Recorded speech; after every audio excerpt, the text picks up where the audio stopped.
Tom was formerly a senior data scientist at the Home Office, and alongside these roles, he's coordinated the community across the UK government of technologists and technicians interested in what blockchain can do. So he'll have a good discussion around regulation and what parts government play. Please, Tom. Thank you very much. So yeah, it's the last of those roles that I think is most relevant to me being here today, which is that for various reasons I ended up coordinating the community of interest for blockchain across government. Now, I was asked to do two different things in this talk, one of which was to give a kind of summary of where government is at, and one of which was to explain blockchain, and I've got 15 minutes. So I'm going to try and charge through it all, so apologies if I do go too fast. Where does the story of the UK government and blockchain start? In 2015, the summer thereof, the then chief scientist Mark Warport convened a series of roundtables to try and bring together people to discuss what the technology meant and what it might be good for. My PhD was not in blockchain itself, but in modeling centralized and decentralized institutions. So I managed to get myself a place on that roundtable and fed in one key recommendation. Of the recommendations made, regulatory framework was one that I'm sure you're very enthusiastic to discuss, but there is not a lot I can say about it because thanks to two elections, two pretty disruptive elections after this report was published, several of these recommendations haven't yet kind of really borne any fruit. Regulatory framework is one of them, although there is obviously ongoing discussion on it. The use for identification and authentication across government in public services, although some components of blockchain, some of its stack already find use in places in government, there hasn't been any sort of decisive blockchain-specific progress there. Live trials, again, there hasn't been particularly anything happening in that space. But my suggestion into the whole thing, having come from the data science space where, regardless of enthusiasm at senior levels, things can't happen unless the implementers among the civil servants know what they're talking about, was that we try and build internal expertise across government through a community of interest.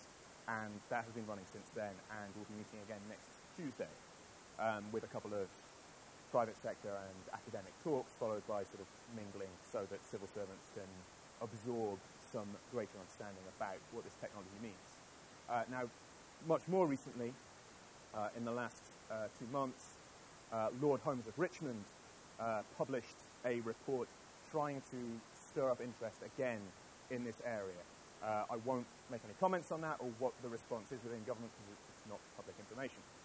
And you'll find that I am also going to be fairly cagey about anything that isn't public information in this talk, except where it's my opinion, and I'll make that very clear.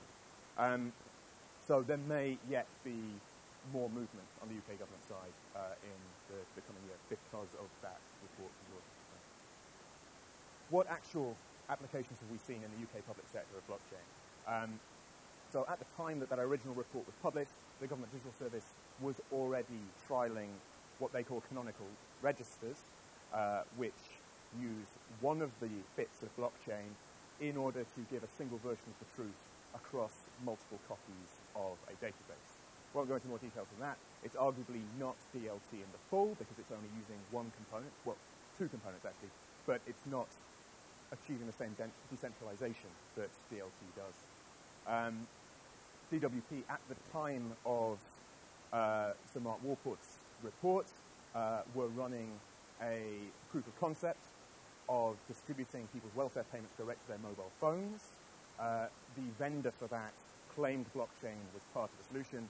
It was never quite apparent what blockchain was doing in there, and because the redistribution of resources in society is necessarily a central mediated process, it's not obvious what role blockchain would have there.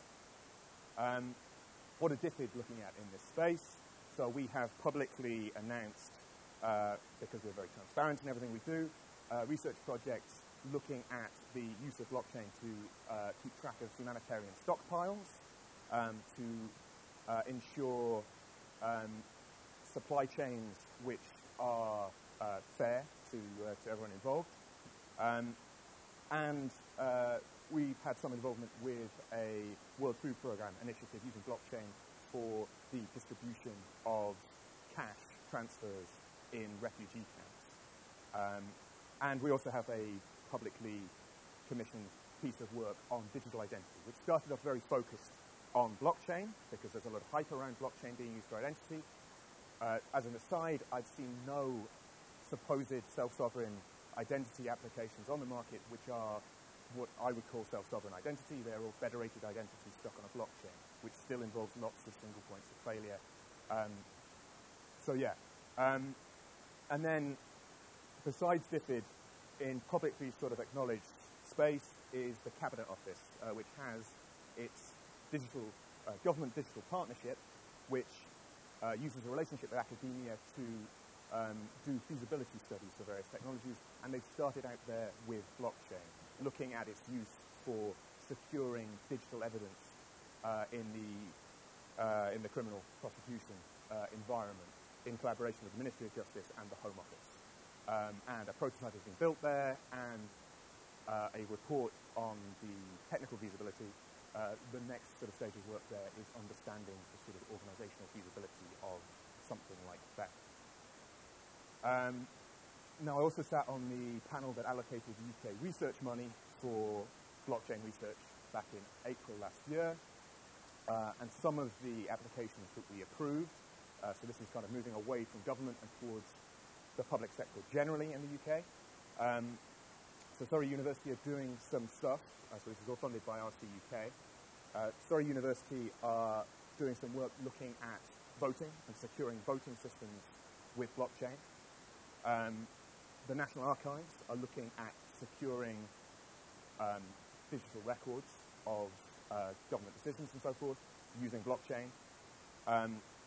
RC, not Imperial, UCL are looking at, with partners, the use of blockchain to secure the algorithms used to police algorithmic trading, because the volume of transactions is so great that humans can't actually go back effectively and spot where trading problems, laws have been violated. And equally, well, I'll talk in a second about that. And last of all, decentralized energy trading, which is, with the growth of very distributed green energy production, a real topic of interest. And there were two projects we approved there, one in sub-Saharan Africa, very interesting from an anthropological perspective, and one in the UK, very interesting from a legacy national infrastructure perspective. Now, we approved all of these with one key thing in mind, which is that blockchain is fundamentally a decentralization technology. And in all these cases, the benefit of looking into it further is that the gains you might have from a particular institution are compromised by it being controlled by a central authority. So voting systems, you know, you have to then trust the voting authority in order to trust the outcome of the votes. The National Archives, there may be incentives, not in the UK, of course, but in other countries for those who are setting laws to change the historical record of what was agreed publicly. The financial trading setting, if those algorithms were looked after by a central authority, they could be changed for a minute space of time so that illegal transactions could take place, and they could be switched back, and again, because of the volume of data, people wouldn't know. And then finally, if you have decentralized energy production, then you quite possibly don't want a central energy broker who can then sort of control that market. We've had a lot of speakers here about existing market solutions, so I won't dive into detail here, but I will say a lot of them fall down, in my mind, this is my personal opinion, not that of government generally, on relying on things other than decentralization. And that's where I'll talk about the key questions that I think anyone should be asking if someone is trying to sell them a blockchain solution to something. First of all, can the efficiency be delivered by a central authority? Because if it can, that will almost certainly be more efficient than a blockchain. Blockchains, by design, duplicate the storage of the data, the processing. That's what helps them decentralize. And that's less efficient than just doing it once centrally. So if you can do it centrally, if someone will trust a database administrator to look after the processing of the data, then probably do it that way. Two, is it actual decentralization? lots of proposals out there which sound great in principle. Let's say land rights. So land rights would be fantastic if we could decentralize that system for trading, but actually what we need to make that work, especially in developing settings, is to somehow capture the informal land rights we already have in that location. Now, if you can't do that, then you haven't actually decentralized the system. So someone is going to have to sort of say, well, these people own this particular plot of land, we'll put it into the ledger there. Ever afterwards, it may be decentralized, but actually you've compromised the process in the first instance because there's been a single point of failure. And then last of all, does it scale? So supply chains have been mentioned quite a bit, and crucially, does it scale down?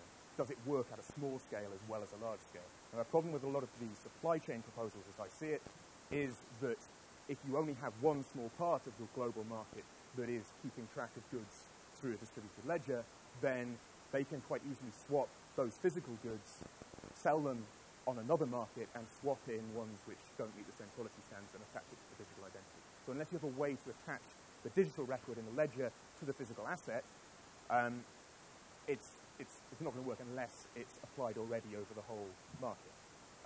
So yeah, some words of warning there about how great distributed ledgers might be. I have 40 seconds to explain what DLC is.